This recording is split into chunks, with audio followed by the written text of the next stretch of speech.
മാറ്റത്തിൽ തീരുമാനമെടുക്കാൻ കാമരാജ് കോൺഗ്രസിന്റെ സംസ്ഥാന കമ്മിറ്റി യോഗം തുടങ്ങി. വിഷ്ണുപുരം ചന്ദ്രശേഖരന്റെ അധ്യക്ഷതയിലാണ് യോഗം.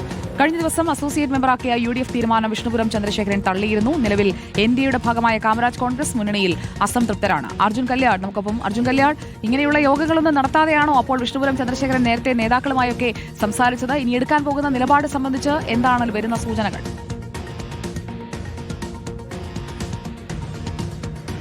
സുജിയ, തീർച്ചയായും അല്പസമയത്തിനകം തന്നെ കാമരാജ് കോൺഗ്രസ് NDA മുന്നണി വിടുമോ എന്നുള്ള കാര്യത്തിലുള്ള ഒരു തീരുമാനം അറിയാം. ഇപ്പോഴെന്തായാലും സംസ്ഥാന കമ്മിറ്റി യോഗം നടന്നുകൊണ്ടിരിക്കുകയാണ്. ആ യോഗത്തിന് ശേഷമായിരിക്കും അതിനകത്ത് കൃത്യമായ രീതിയിലുള്ള ഒരു തീരുമാനം അറിയിക്കുക.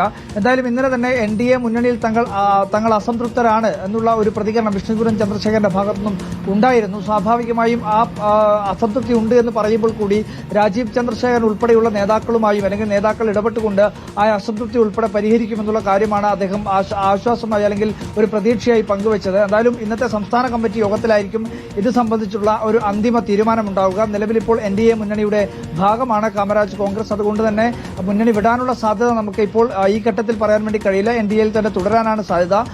പ്രതിപക്ഷ നേതാവ് VD സതീശൻ വാർത്താ സമ്മേളനത്തിൽ കാമരാജ് കോൺഗ്രസ് UDFന്റെ ഭാഗമാകും, അസോസിയേറ്റ് കക്ഷിയാകും എന്നുള്ള ഒരു പ്രതികരണം നടത്തിയെങ്കിലും അതിന് തൊട്ടു പിന്നാലെ തന്നെ അത് നിഷേധിച്ചുകൊണ്ട് വിഷ്ണുപുരം ചന്ദ്രശേഖരൻ രംഗത്തെത്തിയതാണ്. അതിന്റെ പിന്നാലെയാണ്, അതായത് ഇന്നലെ നടന്നിട്ടുള്ള വിവാദത്തിന്റെ തൊട്ടു പിന്നാലെയാണ് ഇന്നിപ്പോൾ സംസ്ഥാന കമ്മിറ്റി യോഗം വിളിച്ചു ചേർത്തത്. സംസ്ഥാന കമ്മിറ്റി യോഗം നടന്നുകൊണ്ടിരിക്കുകയാണ്. 12:30 മാധ്യമപ്രവർത്തകരെ കണ്ട് ഇത് സംബന്ധിച്ചിട്ടുള്ള ഒരു തീരുമാനം അറിയിക്കുമെന്നാണ് പറഞ്ഞത്.